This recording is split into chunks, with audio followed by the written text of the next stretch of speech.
Lunar Crater Radio Telescope Prototype 034, the Suitcase model.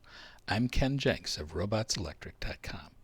In this video, we will show the Suitcase model of the Lunar Crater Radio Telescope on the far side of the Moon. In a 6-step concept of operations, we'll show the deployment and calibration of the radio telescope.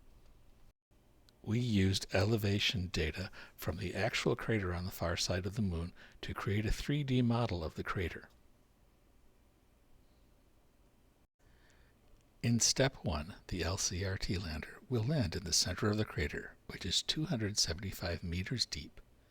Here we'll use two models of the lunar lander, one that's large enough to see and another one that's in the same scale as the crater model.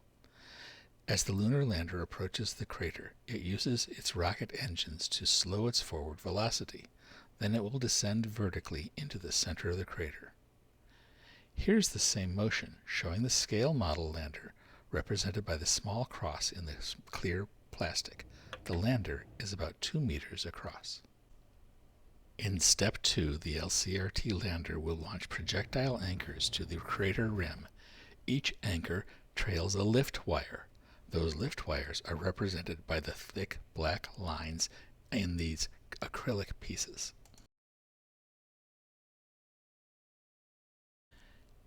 In step 3, the LCRT lander will tighten the lift wires. The tension in the lift wires will engage the anchors with the lunar soil. Applying tension to the lift wires will also cause friction with the crater rim. In step 4, the LCRT lander will use 4 lift wires to deploy the feed antenna above the center of the crater. The 46-meter feed antenna is modeled by the triangular structure on this acrylic piece. In step 5, the LCRT lander will use 12 lift wires to deploy the large reflector so that the feed antenna is at the focal point of the reflector dish.